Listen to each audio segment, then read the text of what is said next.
Alright, hello there, and welcome to today's video. I'm going to start by showing you the code I used to modify our game that we've been creating up till now, so that it behaves like this. Here, I'm going to play it for you right now, show you how I've changed it. Okay, so you're probably having a little bit of trouble seeing what's going on right now, but just note that there are like these two new gold spaces, and then there's a skull on this space. It's hard to see like the teeth below the white rectangle because the white and the yellow blend into each other. But anyway, I'll just start playing it, and I think you'll start to see how it works, how it's changed.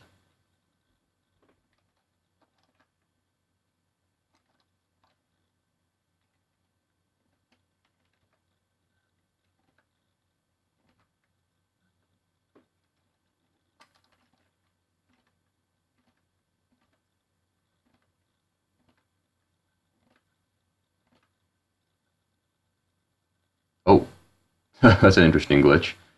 Okay. Alright, so it might be a little bit hard to see what's happening because I haven't bothered to include any animations of what happens between the turns. Like before, the way I had set this up where it just shows you where the characters are each turn during the player's decision-making period, that was working, but now it's becoming a little bit hard to see what's happening. But I'll just explain to you what's happening as I play it through again. Here, I'm going to run it again. Okay, so we have the same starting setup. So I choose to move east, and that skull comes towards me. And then it looks to you, though, as if another skull just appeared here, and the first skull didn't come towards me. That's not actually what happened, though. On these gold spaces, skulls actually spawn at random intervals. So the first one came towards me, and the second one actually spawned here. So this is the old one, this is the new one. It's just that because there's no animation, so you can't see them move, it's very hard to tell what's happening. I won't be teaching you to make animations yet. I will be getting to that, but just not in this video. So if I choose to go northeast this turn, oh, see, so another one spawned here, so it still looks like they're just progressively becoming more and more skulls in this row. But I think sometimes they don't spawn. So I'm going to try to move south. Oh. Okay, so I think I've made some mistake that's resulting in skulls spawning here constantly. Okay, just hang on. Okay, sorry, so it looks like they are actually spawning at random intervals. I just got really unlucky there, and they spawned every single turn, so it looked like they weren't spawning at random intervals. But here, now I'm going to try to move northeast. Oh, and it spawned again. Okay, hang on. So I blast. Okay, so now what just happened there is I blasted the first one, and the purple blast indicator appeared there, but then the second one moved on to that space. So, and it's drawn after the blast indicator, so it looks like it's the old one in the same position, but it's actually not. The one here moved to this space. The old one died. And like the reason this is so hard to interpret, like what's happening here, is because if I had made animations, the blast indicator would disappear after about a split second or so. Like it wouldn't just be there forever. So look, though, if I try to move like west now, okay. So now it's just me and this skull on the map. Now I'm going to try to move south. So you see I blasted and it disappears just like before. And another skull spawned here. So just give me a second. I'm going to see if I can get one to spawn from here if I let enough turns go by. One hasn't spawned there yet, so I suspect I made some other mistake that's resulting in it being impossible for them to spawn there.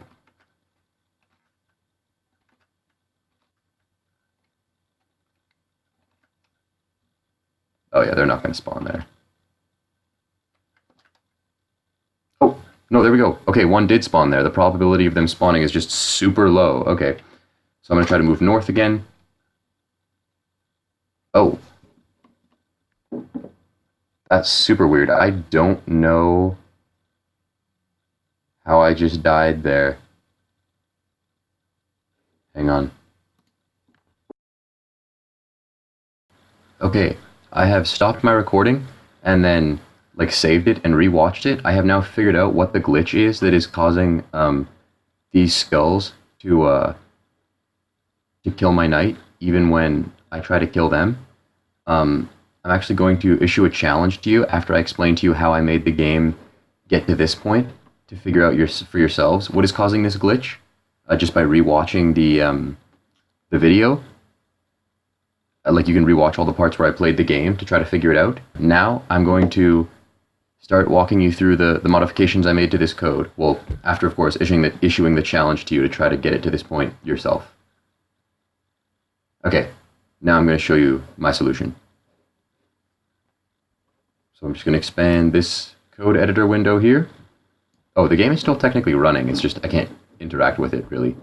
So anyway, I'm just going to be walking you through the things that I changed. So, not new, not new, not new. Okay, this is new. This is an array list of all of the enemies that I declare here. This is, you're going to need one of these if you want enemies to spawn in. I can't think of any other way to spawn enemies than to repeatedly add stuff to array lists. So, this is probably going to be something you're going to need. Not new, not new, not new, not new. Also not new. Okay, I got rid of this variable has killed because the game no longer ends when the protagonist kills one skull. It just keeps going until the skulls kill the protagonist. It's just like a last as long as you can type game. I know there's plenty of those out there. Got rid of this one too because, again, we're not really testing if the character has killed any skulls anymore. This one is still here. These two things I got rid of because I no longer needed there to be like named array lists, not array lists, sorry. I no longer needed there to be named arrays representing the positions of two specific enemies. I now just have the like the arrays stored at indexes of the enemies array list to represent the positions of the enemies. Okay. Not new. This is just that method from that I made in my last video that returns an integer in a random range that I used for my random number generator that makes there a certain chance, like a % chance that enemies will spawn on the spaces each turn. But you've seen this before. This isn't new code. It's just moved to this file from that other dummy file I was using last time. This is not a new method. However, the first thing I've done is removed the code that checks if enemy 2 is dead. And then I've also changed the code that checks if enemy 1 is dead to check for every enemy if that enemy is dead. So what I've done here is I've looped through. If you can't remember what that is, probably go have a look at the last video where I talked about looping through. So I looped through the array list of enemies, and for each enemy, I check if the protagonist has just moved onto the enemy's space, and I just set the blast coordinates to the coordinates of that enemy. Then I remove that enemy from the array list, and then I set is blasting to. So this part here is new because the enemies weren't stored in an array list before. And I no longer have to set like has killed or has died to true, because part of the reason I needed those before, not only to know when the game was over, but also to know whether or not the game needed to draw the skulls when we got to the paint method. But now it knows it doesn't need to draw them once they're dead because they're just removed from the list, and it uses the list to draw enemies. So that's the first modification I've made, and in all the positions where I check if enemies have died, I check if they're all dead, like I loop through the list of all the enemies. So I'm just going to skip through this because this is just the same change made again and again and again.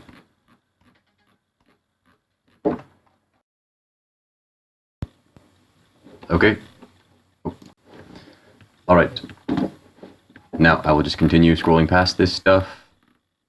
Okay, so this here, this method, I've renamed it. This was the enemy1 move method before. Now it's just called enemy move, and it takes in an int parameter now. That's because it moves the enemy found at the index indicated by the int parameter it takes in the enemies array. So whatever enemy is found at the index of the enemies array indicated by the int parameter it takes in, that's the enemy it moves. So basically I've just replaced enemy 1 at index 0 with enemies.getk at index 0. And then I think that's the only thing I've actually done here. I don't think I've had to really add anything other than that. Yeah, there's nothing else new in this method. Okay, so I'm just going to scroll past it now because you've already seen the old version of it. Okay, so here's the graphics method. This is not new, but I actually moved it to the point before the spot where the skulls are drawn.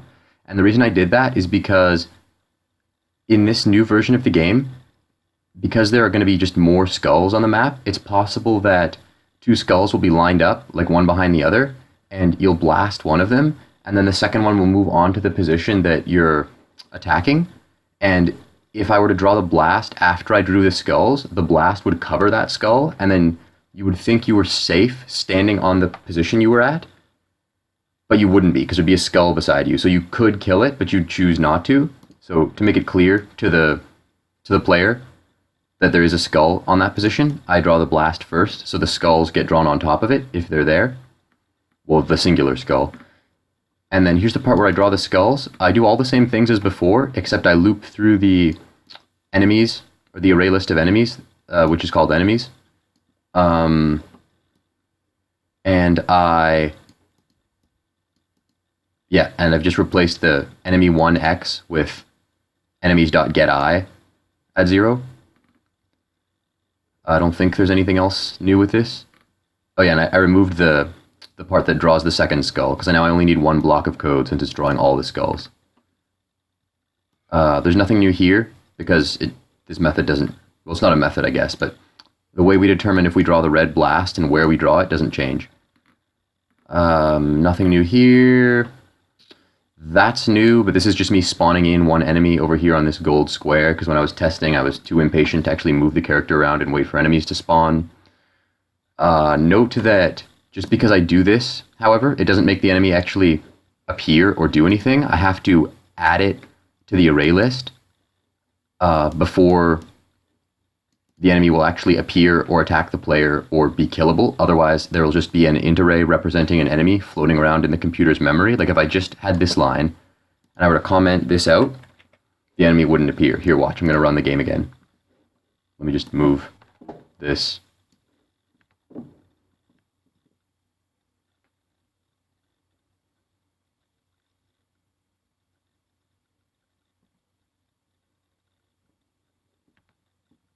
Okay, so you see there's no enemy, and then if I just uncomment this line, and then I run the code again, you'll see there will be an enemy on the gold square to begin with. And there you go.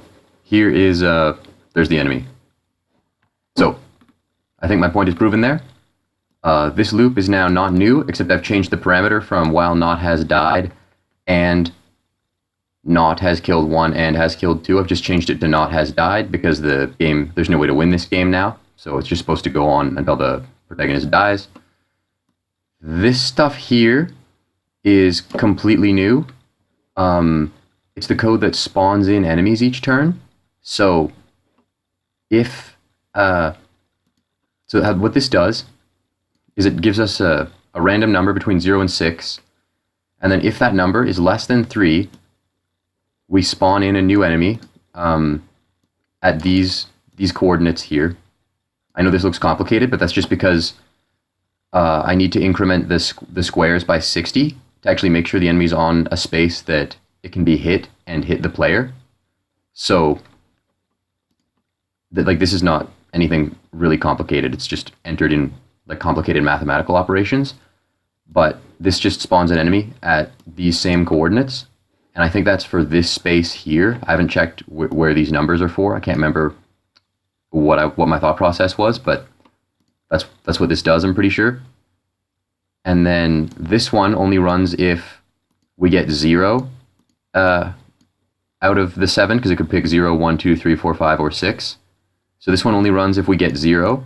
So that's why the enemies are spawning from here so much less frequently, because this one spawns, like this code here, sorry, this code runs if we get anything from 0 to 2, which is a 3 in 7 chance, which is fairly high. It's just under 50%. And then this one is a 1 in 7 chance of getting 0. Because if we could have 0, 1, 2, 3, 4, 5, or 6, that's 7 possibilities, and only one of them actually runs this code. And then this is just more code to spawn an enemy in. And even though I declare these enemies I'm spawning inside of a conditional statement, so this array disappears after this conditional statement, it still remains inside of the array list if I add it to the array list after the conditional statement is done. This here is something you've seen before. It's just the way we have the player move. And then this is just code testing if the player moved because they could have given invalid input. Although I actually just realized there's a bit of an issue here in that enemies spawn regardless of if the player gives valid input. Here, I'm actually going to show you what that means right now.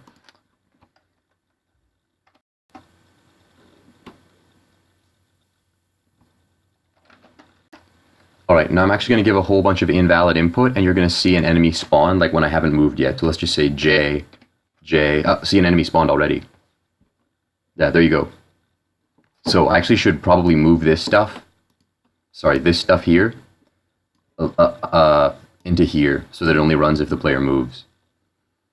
And then this is just the code to move the enemies. And we just loop through the list or the array of enemies and then run the enemy move code for enemy at index I. So like you see how this works, I will take on the value of all of the indexes of the array list. And then we're just passing that value to our method that moves an enemy found at the index indicated by the integer we pass it. This just repaints the frame regardless of whether or not the player moved. And then this... and then this is the end of the loop, this bracket here. And then this happens only if the player dies. And this happens if the player has not died and the game ends. Of course, it's actually useless now because the player will be dead if the game ends, because the game doesn't end unless the player's dead. Well, the character's dead. The player's not dead. The game doesn't care if the player dies. If the player just suddenly had a heart attack for some reason and like died at their keyboard, the game would not end. Not that I know this of experience, just... Anyway, we don't need that anymore. So, there you go. That is how the game works.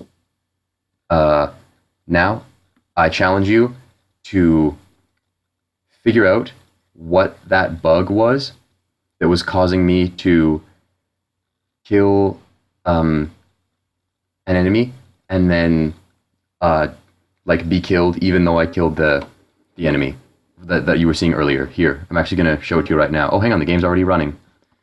Okay, I'm going to show you a couple cases where it happens. Then I'm going to see if you can figure out how to fix it. Then I'm going to show you how to fix it. Okay. And I'm dead. Okay, now I'm going to run the code again. I'm going to show you that glitch again. This wasn't like a planned part of the video to have you fix this either. It's just it happened at the beginning, and then I realized that I could just fix it, but it's more fun if I get you guys to do it, or at least give you a chance to try.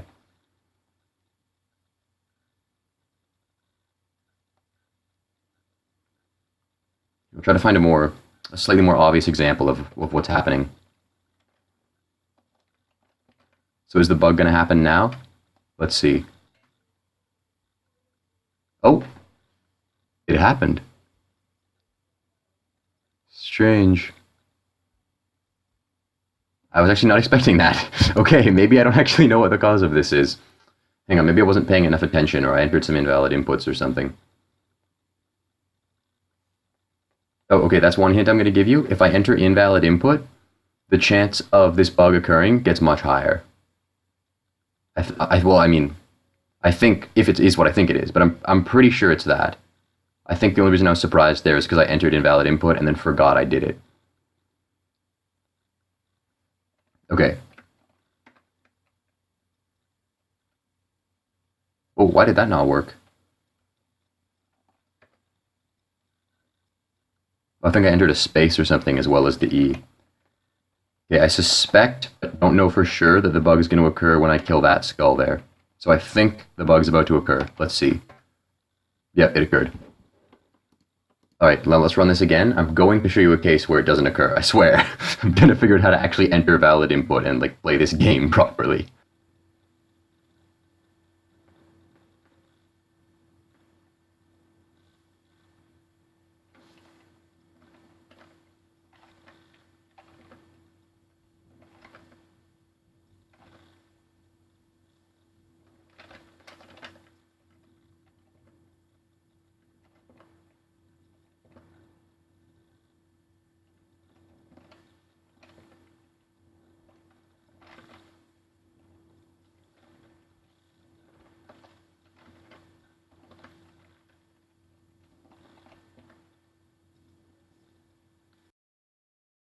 Okay, hang on.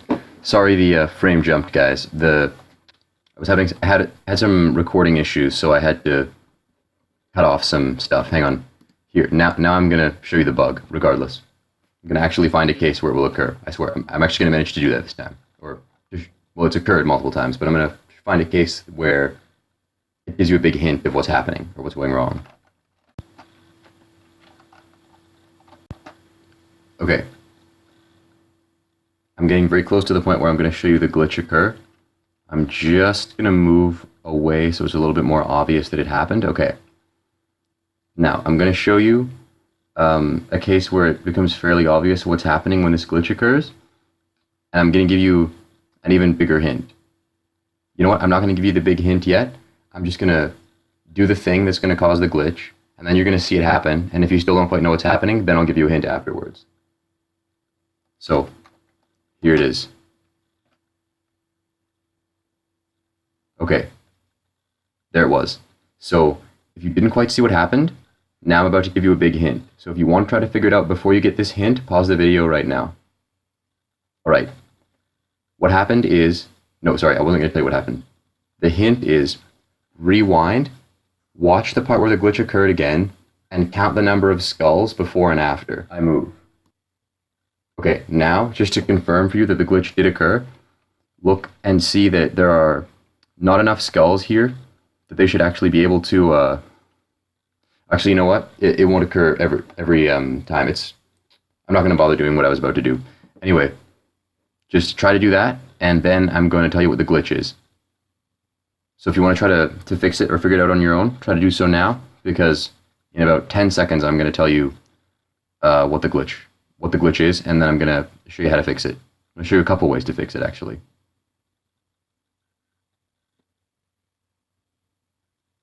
Okay.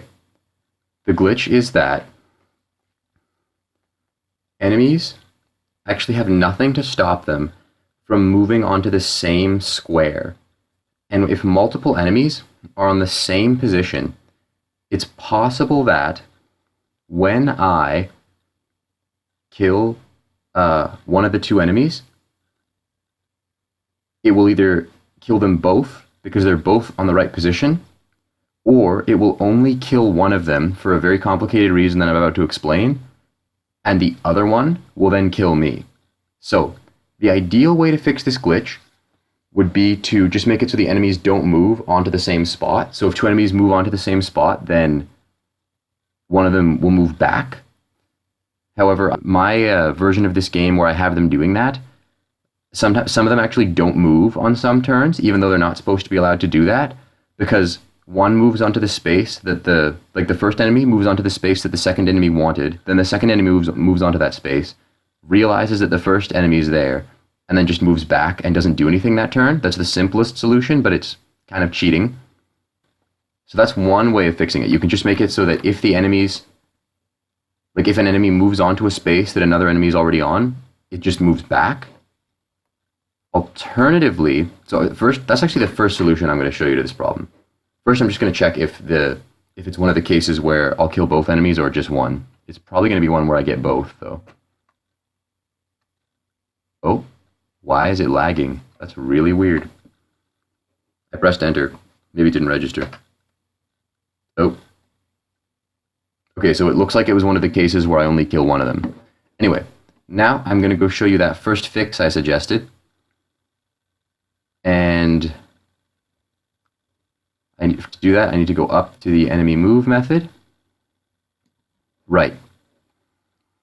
So in the cases where the enemy moves, we then need to loop through the array list of enemies, and then have the one enemy move back to the space it was previously on if it finds that it's on the same space as any given enemy. So what I'm actually going to do is copy this, just because it's some code that loops through the enemies for me and I'm too lazy to write it out again.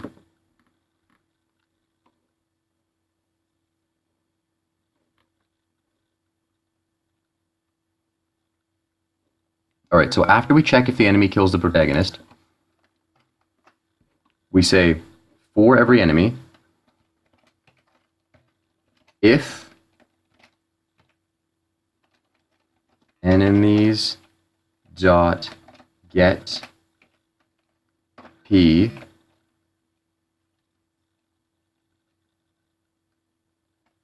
oh, hang on. Okay, sorry, I just thought of a problem and then thought of a solution to it.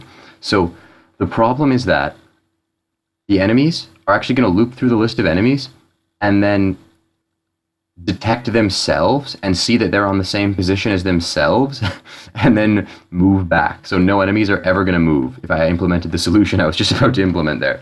So the first thing I'm going to do is make sure that all of this stuff is only checked if p does not equal k. So that means that the enemy in the inner loop is not the same one as the enemy being moved by the method. Okay? Now, I'm going to say if enemies dot get, nope, not, is this an array list? Yeah, it is, dot get p, so that's going to get us an array at index 0, so that's going to get us the x position of the enemy of the inner loop, equals equals enemies.get k at index 0 dot get k at index 0. Then I'm going to go if enemies.get p at I'm just going to copy this real quick, but I'm going to change it. I'm not doing the exact same condition twice.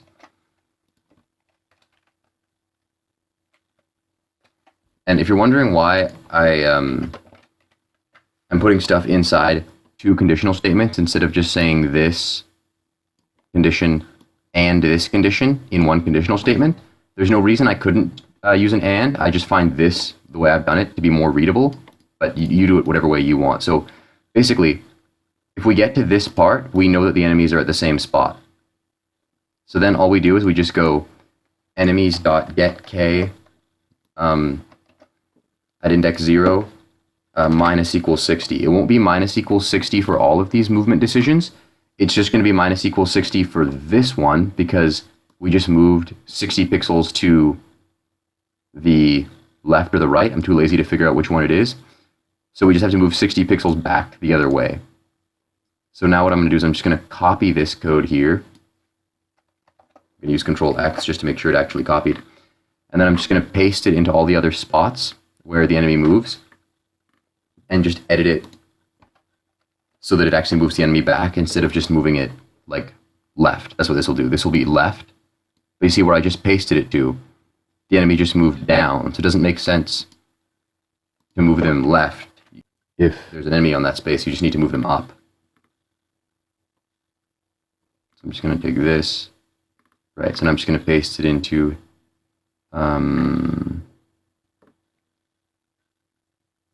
here, I think, is the next spot I need to put it. Is this in the right place?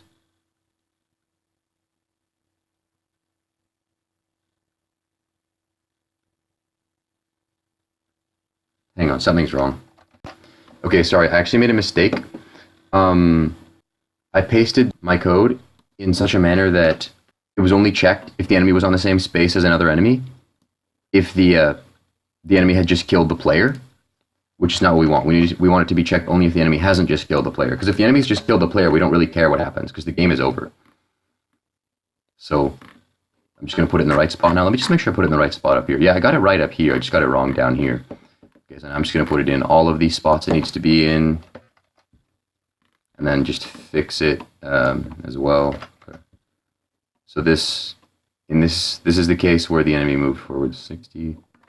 Oh, sorry guys. I guess I need to tell you what I'm doing here. So what I'm doing is I'm just editing the code that moves the enemy left in the event that it bumps into another enemy, and I'm fixing it to always move the enemy back to the space they were previously on if they bump into another enemy that's already on the space they want it to go to.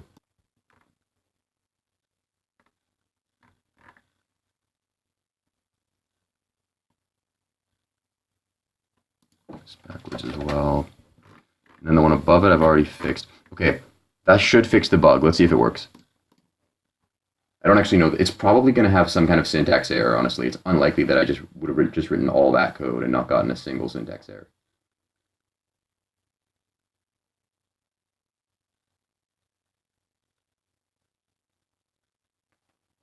Oh, wow.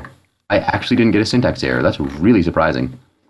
And the graphical display is not working, which is something you've probably experienced by now, at least once. Let's just look if it seems to... Oh, and I died. Okay. Well, let me just see if I can fix this graphical display issue. Oh, it's fixed. I was actually not expecting that to happen. Anyway, let's see if this fixes the bug. It should. If any enemies will spawn anywhere. Okay, there we go. There's some enemies.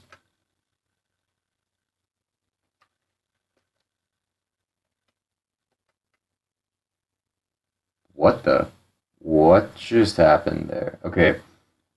So I tried to move to the north. Oh no, hang on. I don't think anything went wrong there here. I think I just misread what happened. Let's see. Now I can't type into the console. Strange. Stop this and run it again. Okay. Let's try again. I'm gonna go east. Northeast, south. I don't think anything's wrong. I think I just misinterpreted what happened last time.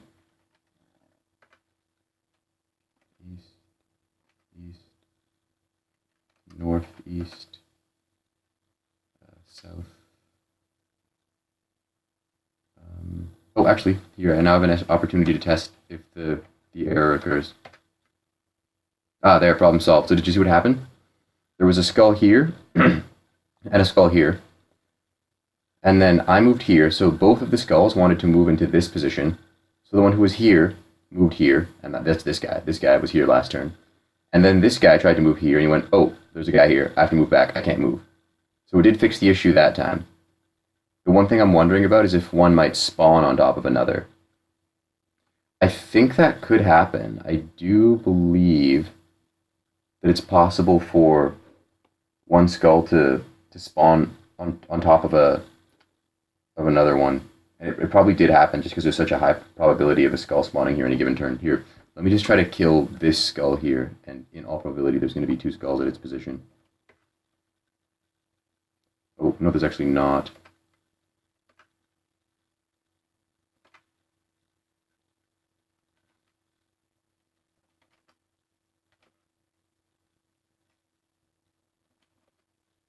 Oh, now I'm going to die.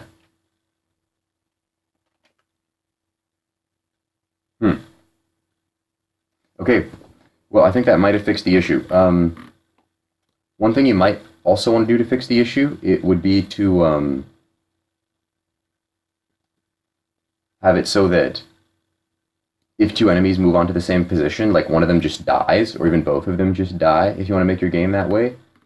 Alternatively, we could go down here. I don't know, like it might already be fixed. I'm not even entirely sure, but if you were worried that enemies sitting on the spawner were having other enemies spawn on top of them, you could make it so that how do I explain this? The enemy only gets added to the array list, like this enemy here only gets added to the array list and therefore actually spawned if it doesn't have the same coordinates as any other enemies. However, I think that this will work because two enemies could spawn at the spawn point. However, if they do, they'll try to move on to the same position because they think the same way, and then the first one will move there, and then the second one will go, oh, there's an enemy here, I have to move back, and then it will move back. And then even if it moves back onto the spawner and another enemy spawns on the spawner, still only one of them will ever move. So I think the only way this glitch can actually kill me with what's left is if I attack an enemy who's on the spawn pad. Here, let's try. So I'm gonna run the code again.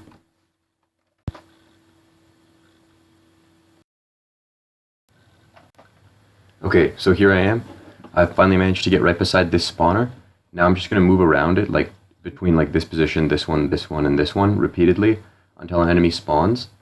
And then, oh no, hang on, that won't work. Oh, oops, I just realized something.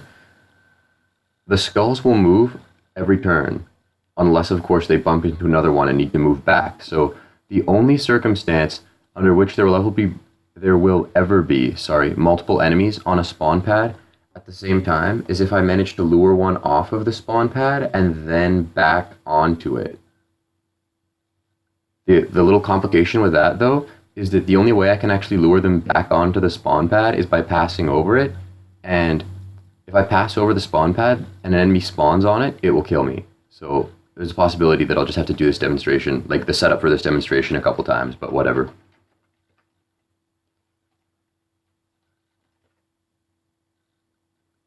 Okay, well that was one way of doing it. Anyway, I've just managed to lure this enemy here back onto the spawn pad, so it's possible there's 2 enemies on it right now. Let's see if there are. Oh, and I'm dead. Okay, so there you go. There's an instance of this glitch still happening when 2 enemies are, like if I attack an enemy on the spawn pad. Okay, now I challenge you to fix this glitch, and then I'm going to show you a solution to it. So if you want to go fix it, do so now. Okay, now I'm going to go fix it. So, I think the best solution to this problem is... Okay, so, sorry, I paused my recording and then moved to a different spot on my code, so don't be alarmed that it just jumped really quickly. So, there's a couple solutions to this issue. The really best long-term one, if you're actually trying to make this game work as like an elaborate game of chess where there's different enemies that can make different types of moves and like multiple allies and stuff that spawns in on both teams, etc.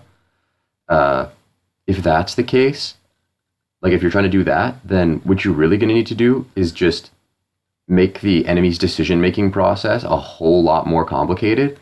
Like they first evaluate based on where they are relative to the allies, where they want to move. Then they try to move to a certain space, and then if they can't, then they try to move to another one. So basically they figure out which spaces they can move to.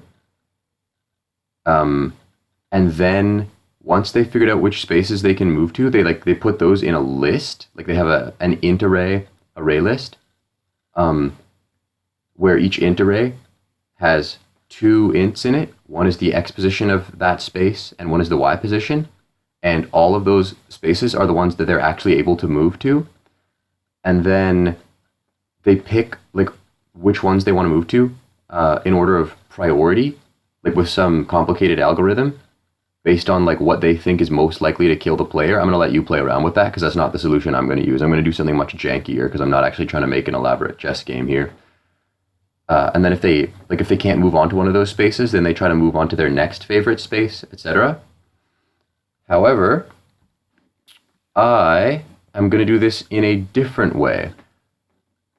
I'm going to simply get rid of this part of the player's decision-making process, where they move back as soon as they kill one enemy, and move that to after the for loop, but make it so that they move back only if is blasting is true. Because if this is true, if this is true, then it means that they just killed an enemy, so they need to move back. Now, how is this actually going to fix the problem, you might be wondering? First, I'm going to need to explain to you the relatively complex source of this problem. So, there's sort of 2 sources. That's part of it. So part of it is that once the player detects that they've killed one enemy, they get moved back. So if there's 2 enemies onto the same space, they won't detect that the second one is there and eliminate it from the list. so then it will be free to eliminate them on its next turn.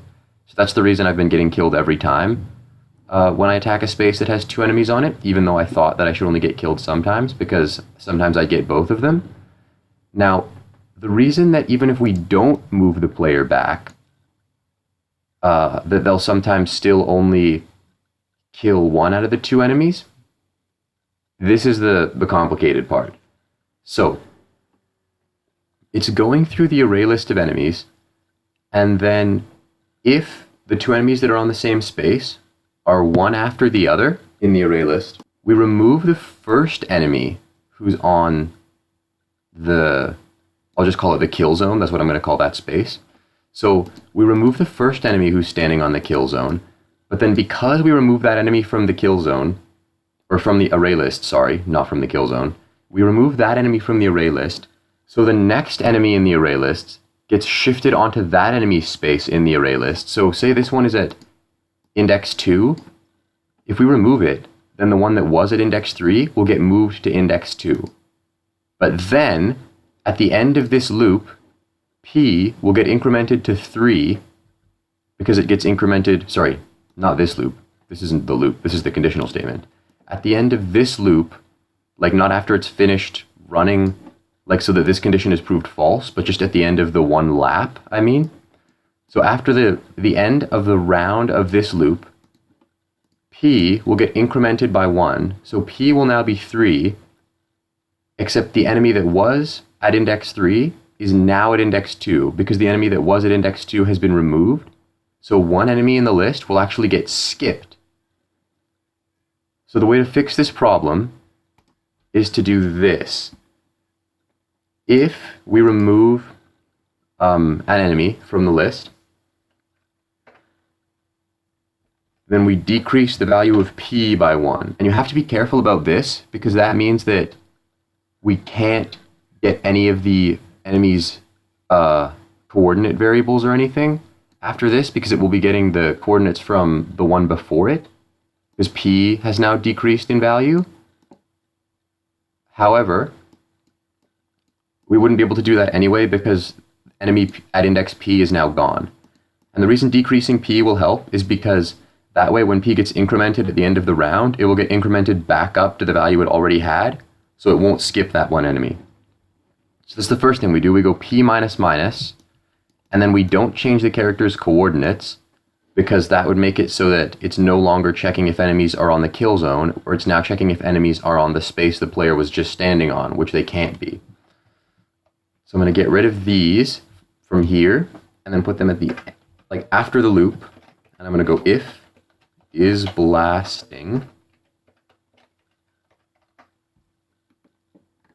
Okay, now I'm going to go do that for all of my loops that run when the player moves each direction, and then I will see if it works. I'm not even going to bother doing that on camera. I'm just going to pause the recording now. Okay, I've edited the code in all the places I think it would normally need to be edited, so now let's see if that fixes the issue. Alright, so I'm going to go east, east, east, north, east. Okay, now there's probably 2 enemies below me, but not necessarily. Okay, now there's also still probably 2 enemies, but again, not necessarily. And again, probably, but not necessarily.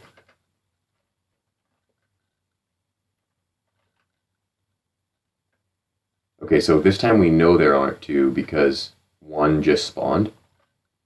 I go west. Okay, so now we still know that there aren't 2. So let's see, I mean, I'm gonna die if I make this decision, but I also don't care because I'm not really trying to win the game. I'm just trying to test if 2 enemies can be on the spawn pad and kill me. Let's go north. Alright, so now I'm gonna go east. Okay, so now I'm gonna die when I attack this space because this guy's gonna kill me no matter what. However, if I attack this space and there's no enemy there, then we know that there was either no enemy who spawned here this turn, and this enemy who's here is just the one from there, and there's not like 2 enemies there now. But if I attack this space and there's another enemy there, we know that either another enemy just spawned there, or there were two enemies there to begin with.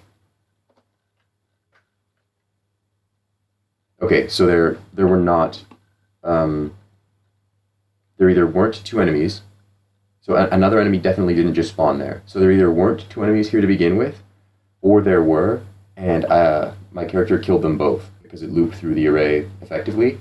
And I'm thinking that it's the second one because I've attacked this space a lot of times now, so I think my fix worked.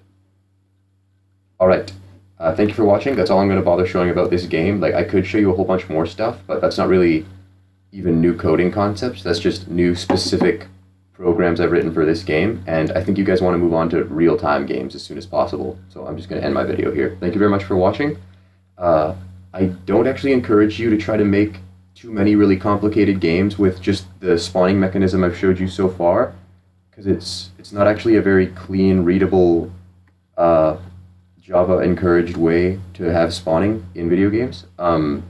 Next time I'm going to show you the much more Java-encouraged way to do it, and it's actually going to help you understand the starter code a little bit better, and I'm going to be walking you through that to some extent as well. Alright, thank you very much for watching. I will see you next time.